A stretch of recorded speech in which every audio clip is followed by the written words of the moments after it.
बिस्मिल्लाहिर्रहमानिर्रहीम। नाजरीन अस्सलाम वालेकुम। आप देख रहे हैं मेरा यूट्यूब चैनल और मैं हूं अमान भट्ट। आज के व्लॉग में मैं बात करूंगा गुज़िश्ता रात सुप्रीम कोर्ट में होने वाली तमाम कार्रवाई जो है उसके हवाले से। इलेक्शन कमीशन ऑफ पाकिस्तान को दिए गई जो डेडलाइन थी, उसके बाद उन्होंने जो इलेक्शन का शेड्यूल सुप्रीम कोर्ट में पेश किया उसके हवाले से बात करूंगा। और तीसरा जो है वो आज पीटीआई के हवाले से बात की जाएगी। पीटीआई इस पिटीशन के बाद जो है आज वो चेयरमैन तहरीक इंसाफ इमरान खान का जो बयान आया है उसके बारे में भी आपको अपने व्लॉग में उसका तफसीली जायजा दिया जाएगा। आप सबसे गुजारिश है कि मेरे चैनल को सब्सक्राइब कर लें, लाइक करें, शेयर करें और आने वाले तज्जियों के लिए बेल आइकन का बटन दबा दीजिएगा। शुक्रिया। आते हैं सबसे पहले अपने आज के टॉपिक पे। गुज़िश्ता रात होने वाली सुप्रीम कोर्ट ऑफ पाकिस्तान में जो है वो कार्रवाई जो हुई है, उस कार्रवाई के नतीजे में जो है वो रात 12 बजे तक की deadline election commission of Pakistan को दी गई थी कि आप इंतखाबात की तमाम जो डिटेल्स हैं, तफसीलात हैं उसकी तैयारियों की, और उस पर आपका जो वर्क है, होमवर्क है, कंप्लीट है, वो आप हमें शेड्यूल जारी करें। इलेक्शन कमीशन ऑफ पाकिस्तान की रातों रात दौड़े लग गई। सुप्रीम कोर्ट ने जब ये कहा कि हमें आप शेड्यूल जारी करें, क्या आप शेड्यूल दे सकते हैं, तो वहाँ पे इलेक्शन कमीशन के वकील ने भी और अमले ने भी यही कहा कि जी बिल्कुल, हम आज की ही डेट में आपको इलेक्शन का शेड्यूल दे सकते हैं। जिसपे गुज़िश्ता रात जो हियरिंग करते हुए चीफ जस्टिस ऑफ पाकिस्तान जो हैं वो बड़े सरप्राइज भी हुए थे, क्या आया वाकई ही आज आप दे सकते हैं। जिसके बाद रात 12 बजे तक की डेडलाइन दी गई और आखिरकार उस डेडलाइन के बाद जो है वो 8 फरवरी को आम इंतखाबात की डेट को अनाउंस कर दिया गया। इसके पीछे पसे मंजर क्या है, आखिरकार ऐसा क्यों हुआ, इलेक्शन कमीशन को क्यों रातों रात सुप्रीम कोर्ट बुलाया गया, रातों रात इजलास हुआ और 8 फरवरी की डेट अनाउंस हुई। वो इसलिए कि गुज़िश्ता जो आपको याद होगा लाहौर हाई कोर्ट की तरफ से जो फैसला आया था, उसके बाद इस फैसले को सुप्रीम कोर्ट ने कल अदम कर दिया। कल अदम क्यों किया गया कि उसकी वजह से, उस लाहौर हाई कोर्ट के फैसले की वजह से जो इलेक्शन है वो मजीद ताखीर में जा रहे थे, जिसकी वजह से सुप्रीम कोर्ट को यह स्टेप लेना पड़ा। और सुप्रीम कोर्ट ने 8 फरवरी को आम इंतखाबात करवाने की इलेक्शन कमीशन से यकीन दहानी करवाई, जिसपे वो मुकम्मल कामयाब हुए और आखिरकार 8 फरवरी इलेक्शन डेट अनाउंस हो गई। अब इस समात के दौरान क्या क्या हुआ उसके बारे में भी आपको मैं बता दूं। इस समात में उमैर न्याजी हैं जी, इमरान खान साहब के कज़न भी हैं, वकील भी हैं। वो उमैर न्याजी साहब ने पिटीशन दायर की थी एक, कि जी इस पिटीशन में बेसिकली ये जो पिटीशन थी उसमें यह था कि तहरीक इंसाफ को भी सुन लिया जाए, हमारी भी दरखास्तों को सुन लिया जाए। आखिरकार हम ये इलेक्शंस जो हैं वो फेयर एंड फ्री करवाना चाहते हैं और हमें इस मौजूदा मशीनरी पे, मौजूदा जो तमाम पंजाब में या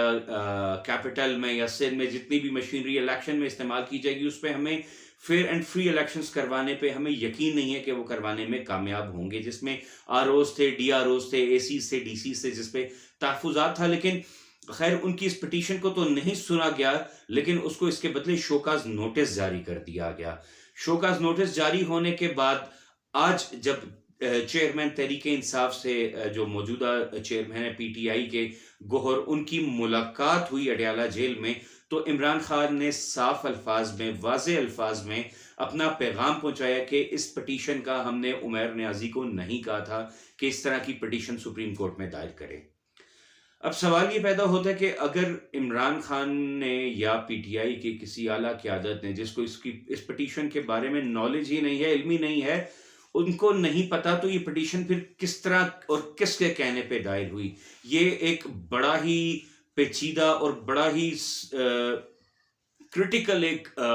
टास्क बन जाएगा पीटीआई के लिए, पीटीआई के लोगों के लिए, कि आया ये पिटीशन किसके कहने पे उमैर न्याजी ने दायर की। और इसके साथ साथ जो इमरान खान के वकील हैं उन्होंने भी वाज़े अल्फाज में इस बात का कहा है कि इस सुप्रीम कोर्ट जाएंगे और हम ये वाज़े अल्फाज में कहेंगे इस तरह की कोई भी पिटीशन हमारी जानिब से नहीं है। ये उमैर खान न्याजी जो हैं उन्होंने अपनी जानिब से पिटीशन दायर की है, उनसे ही इसके बारे में पूछा जाए। ऑलरेडी आपको मैं बता चुका हूं अपने इस व्लॉग में कि उनको शोकाज नोटिस भी जारी हो गया है। अब ये तमाम जो कार्रवाई, इस कार्रवाई के दौरान जो जितना भी इन्वॉल्वमेंट थी, लाहौर हाई कोर्ट से फैसला आया, सुप्रीम कोर्ट ने फैसला कल अदम कर दिया, 6 सफ़ात पर मुश्तमिल आज फैसला, तफसीली फैसला जारी कर दिया। इलेक्शन कमीशन ने 8 फरवरी की डेट भी अनाउंस कर दी कि जी 8 फरवरी को ही आम इंतखाबात पूरे मुल्क में होंगे। तो अब इन इंतखाबात के बाद जो है वो जो सियासी जमातें हैं उनमें जो है इस टाइम कैंपेन अपनी जो है वो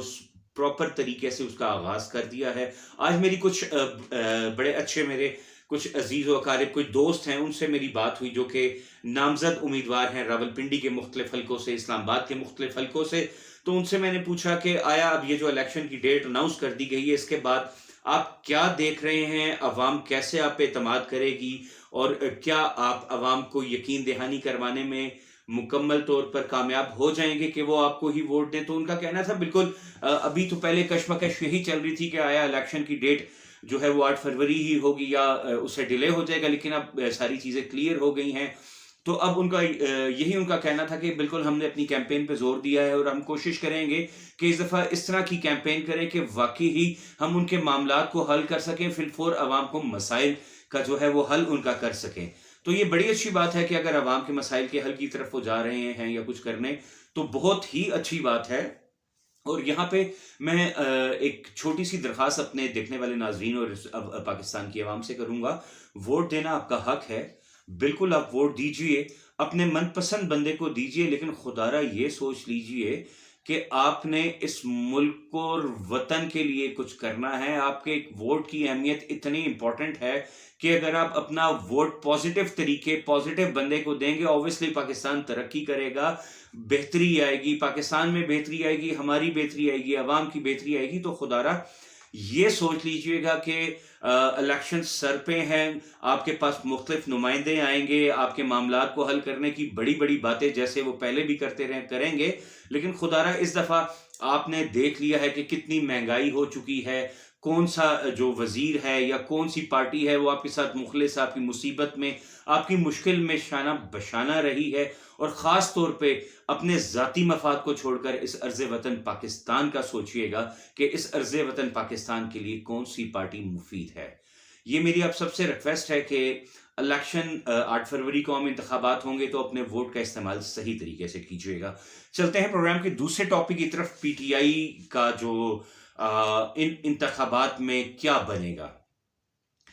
पीटीआई के तकरीबन कुछ जो अफराद हैं गिने चुने फिंगर टिप्स पे हैं वो अभी भी पीटीआई के साथ ही हैं, लेकिन जो पीटीआई का एक थिंक टैंक था, एक बैकबोन थी, वो बड़े बड़े लोग कोई किसी जमात का हिस्सा बन गए हैं, कोई किसी जमात का हिस्सा बन गए हैं, कोई नौ मौलूद जमातों ने गोद में ले लिए हैं, कुछ मुस्लिम लीग नून की तरफ रुझान कर रहे हैं। तो पीटीआई का अभी जो इन इलेक्शंस में जहां तक मेरा अपना ज़ाती तज्जिया है कि अगर पीटीआई को दीवार के साथ ना लगा दिया गया मुकम्मल तौर पे, तो फिर भी कोई चांसेस हैं कि लेट समथिंग कुछ हो सकता है, लेकिन इतना क्लोजली पीटीआई जो है वो इलेक्शन को विन नहीं ना करीब भी नहीं जाएगी, विन भी नहीं कर पाएगी। हाँ, उस सूरत में कि अगर इमरान खान को रिलीज कर दिया जाता है और इमरान खान खुद इंतखाबात में हिस्सा लेते हैं तो ऑब्वियसली वो एक बहुत बड़ी गेम चेंजिंग भी हो सकती है, गेम चेंजर प्लान बन सकता है। अब देखते हैं कि क्या हो रहा है, लेकिन मुझे नहीं लगता कि इलेक्शन से पहले इमरान खान को कोई रिलीज मिल जाए या पीटीआई इस इलेक्शंस में कुछ खास तौर पर वाज़े अक्सरियत से बरतरी हासिल करे या सीट्स ले सके। वो इसलिए भी कि कुछ ज़राए से मेरी पीटीआई के जो लोग हैं उनसे भी बात हुई है, उनका यही कहना है कि जो मियां नवाज शरीफ को पाकिस्तान जिस तरीके से लाया गया है, प्रॉपरली एक तमाम डील के तहत लेके आया गया है, उस डील के तहत तो यही लगता है कि पीटीआई को बिल्कुल ही दीवार के साथ लगा दिया जाएगा और इमरान खान को किसी किस्म का रिलीफ फराहम नहीं किया जाएगा। तो अब देखना यह है कि आया आने वाले दिनों में ये महीना 1.5 महीना जो है बड़ा इम्पॉर्टेंट है पाकिस्तान की सियासत के लिए भी, तमाम सियासी पार्टियों के लिए भी, और ख़ास तौर पे जो इससे मुश्किलात में चेयरमैन पीटीआई इमरान खान हैं उनके लिए भी है कि आया इस वो 1 से 1.5 महीने में उनके लिए कोई रिलीफ मिलता है कि नहीं मिलता है, या फिर मुस्लिम लीग नून की हुकूमत आ जाती है, पीपल्स पार्टी या किसी भी जमात की हुकूमत आ जाती है, लेकिन जो भी हुकूमत आए उसमें यही होना चाहिए कि इस मुल्क कौम के भला और फ़ायदे के लिए आए। लेकिन साथ साथ यहाँ पे एक बात बताना और बहुत ज़रूरी समझूंगा अपने व्यूवर्स को कि इस टाइम आपको याद होगा कि इमरान खान की हुकूमत गिराने के लिए एक पीडीएम मार्ज़े वजूद में आई थी, جس میں مولانا فضل الرحمان، پاکستان پیپلز پارٹی، پاکستان مسلم لیگ نون اور دیگر سیاسی جماعتوں نے الحاق کیا تھا، اور انہوں نے مل کر ایک مہنگائی مکاؤ مارچ سٹارٹ کی تھی، جس کے بعد عمران خان کی حکومت کو نو ووٹ آف کانفیڈنس کے ذریعے گرا دیا گیا تھا۔ اب وہی پی ڈی ایم کی جماعت مولانا فضل الرحمان نواز شریف پہ برس رہے ہیں، آصف علی زرداری نواز شریف پہ برس رہے ہیں، ایون کہ بلاول بھٹو زرداری نے اپنے 2 دن پہلے گجرانوالہ جلسے میں بڑے ہی واضح الفاظ میں کہا کہ جو لانے والے ہیں کیا وہ سمجھتے ہیں کہ 5ویں دفعہ بھی نواز شریف وزیر اعظم بن کر اس ملک اور قوم کی تقدیر بدل سکتے ہیں؟ تو اس کا مقصد یہ ہے کہ وزیر اعظم اگر نواز شریف کو بنانا چاہ رہے ہیں تو یہ پراپرلی ایک پلان اور ایک ڈیل کے تحت ہے، تو پھر اگر یہ ڈیل کے تحت یہ تو پھر آپ الیکشن مت کروائیں، آپ ڈائریکٹلی اناؤنس کر دیں کہ یہ ملک کے وزیر اعظم ہیں، آج سے یہ کریں گے سب کچھ۔ اس میں یہ ہے کہ ملک کا